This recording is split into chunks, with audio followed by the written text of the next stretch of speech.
Une étude récente de l'ANSES nous alertait à ce sujet. 47% de la population française serait exposée à un niveau trop élevé de cadmium, un métal lourd qu'on retrouve dans les aliments à base de blé. C'est l'objet de vos recherches, Christophe Lavelle. Bonjour. Bonjour. Vous êtes chercheur au CNRS et au Muséum national d'histoire naturelle, directeur adjoint de l'initiative Alimentation Sorbonne Université. Alors, c'est quoi le cadmium ? Cadmium, c'est un métal lourd, comme le plomb, qui a le problème de mimer un peu d'autres métaux lourds qui sont intéressants, qui sont les oligoéléments, donc le fer, le zinc, le cuivre. Et à partir du moment où on va retrouver ça dans notre alimentation, c'est quelque chose qui n'est absolument pas utilisé par notre corps. Et donc le corps essaie de l'éliminer, et tout ce processus génère pas mal de phénomènes de toxicité, jusqu'à des problèmes de cancer, évidemment. Mais alors, justement, comment on passe de l'ingestion de ce métal à des cancers ? Est-ce qu'on comprend le mécanisme qui conduit Alors, de on l'un à comprend le l'autre ? mécanisme, oui, parce que c'est par exemple pour cet effet de mimétisme, enfin, les pathologies, par exemple, il y a de l'ostéoporose parce que le cadmium ressemble un peu au calcium. Donc, quand il va être dans le corps, il va prendre la place du calcium. Il va y avoir des cancers du rein éventuellement, parce que c'est le rein qui a pour fonction de filtrer ce genre de choses. Et puis aussi, il a un rôle de perturbateur endocrinien, donc on va éventuellement avoir aussi des cancers qui peuvent toucher la prostate ou des problèmes de reprotoxicité. Et ça, c'est un peu des problèmes communs à tous ces métaux lourds. Ce qui est un peu là, ce qui a fait effectivement tout à coup cette alerte, c'est tout simplement que le cadmium a toujours été présent dans notre environnement, il est dans la croûte terrestre, mais ce qui se passe, c'est que depuis récemment, on l'extrait. Pourquoi on l'extrait ? C'est un coproduit en fait de la fabrication des engrais phosphatés. Donc, comme on veut mettre du phosphate, les plantes ont besoin de phosphate, et ce phosphate, on va aller le trouver dans des carrières de phosphate, et pas de chance, on récupère du phosphate de cadmium avec. Et donc, quand on va épandre ces engrais phosphatés, on va aussi remplir nos champs de cadmium. Et donc, les plantes se chargent, et surtout les plantes, ça dépend beaucoup des plantes, mais justement, le blé, on le cite souvent parce qu'il a tendance à accumuler beaucoup de cadmium, mais aussi les légumes-feuilles, par exemple, les épinards, sont aussi connus pour être des sources importantes de cadmium, et le tabac aussi, parce qu'il est une plante un peu proche de l'épinard, on va dire. Et donc, c'est aussi pour ça que les fumeurs sont très, très contaminés, 2 à 3 fois plus que la population générale. Bon, mais alors, ça veut dire quoi ? Il faut arrêter le blé et les épinards ?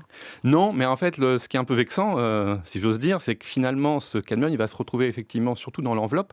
Donc, par exemple, le blé complet est plus riche. Donc, on a cette espèce de paradoxe de dire il faut manger des fibres et puis des vitamines et des minéraux. Et ces vitamines, ces minéraux, ces fibres sont souvent dans les enveloppes.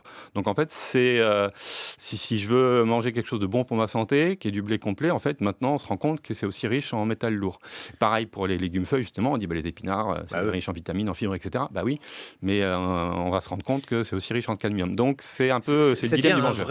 un vrai casse-tête de savoir ce qu'il faut manger. Alors, c'est un vrai casse-tête, et après, on se dit la cuisine pourrait nous aider à trouver des solutions. Pourquoi la cuisine ? Parce que tous ces aliments sont transformés. De toute façon, qu'ils soient transformés par l'industrie ou par le cuisinier, on ne mange pas d'aliments bruts, on les cuisine. Les épinards, qu'est-ce que vous voulez en Eh ben, faire les si épinards, vous enlevez les feuilles ? on ne va pas enlever les feuilles, mais par exemple, on va les blanchir.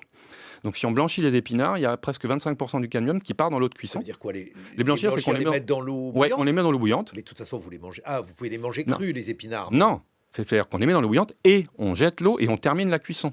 Et en faisant ça, en faisant cette espèce de pré-cuisson, on perd 25% du cadmium. Mais on perd aussi une partie des vitamines et des minéraux. Là aussi, c'est toujours pareil, il y a double peine. Et donc, il y a toujours quand même des moyens. Et puis, il faut bien laver. Par exemple, on sait que par exemple, dans les pommes de terre, c'est aussi, ça s'accumule, mais plutôt dans la peau. Donc, si on épluche, par exemple, une pomme de terre, elle est moins riche en cadmium. Mais on perd aussi, de nouveau, une partie de ses vitamines et minéraux. Donc, c'est un compromis qu'il faut faire. Bon, alors je ne sais pas, manger de la nourriture ultra transformée, ce serait mieux ? Non. Alors, c'est certainement pas ça la solution, mais après, c'est toujours pareil. La solution, c'est de manger varié, parce que plus on varie les sources d'aliments, moins on a de riche d'avoir une concentration d'aliments riches en cadmium. Donc, par exemple, le maïs accumule très peu, les légumineuses accumulent très peu, par exemple les fèves.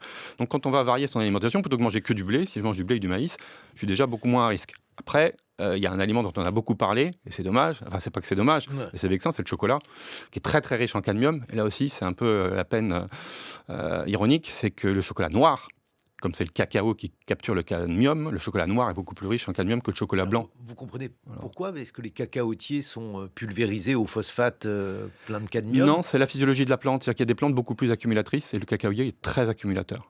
Encore une fois, vu les quantités de chocolat qu'on consomme, c'est pas ça qui est la source principale dans notre alimentation non plus. Bon, mais alors, j'imagine qu'il y a quand même un effet dose. Bon, Bien sûr, enfin, en fait, dans tous ces contaminants, il y a un effet dose. Pour le cadmium, l'alerte a été faite que l'ANSES s'est un peu agité parce qu'ils ont fait 2 études, 2006 et 2016, et ENNS en 2006 et Esteban en 2016. Et ce qu'ils ont vu, c'est qu'en 10 ans, on avait 75% en plus de cadmium.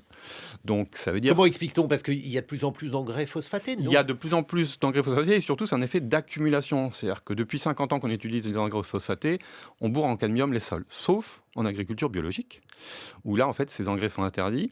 Il y a aussi besoin de phosphate, mais ce phosphate, il va être soit apporté par les lisiers, le fumier, etc., ou quand même ce qui vient des carrières, mais non transformé, c'est-à-dire c'est juste la roche un peu pulvérisée. Donc ça diffuse beaucoup plus lentement.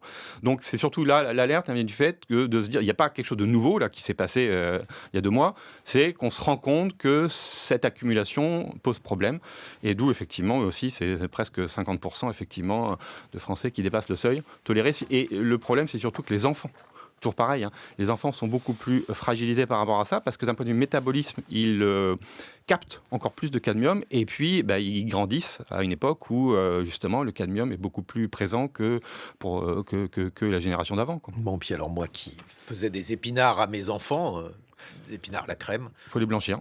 bon, même pour les épinards surgelés, c'est plus compliqué. Merci Christophe Lavelle, vous êtes chercheur au CNRS et au Muséum national d'histoire naturelle.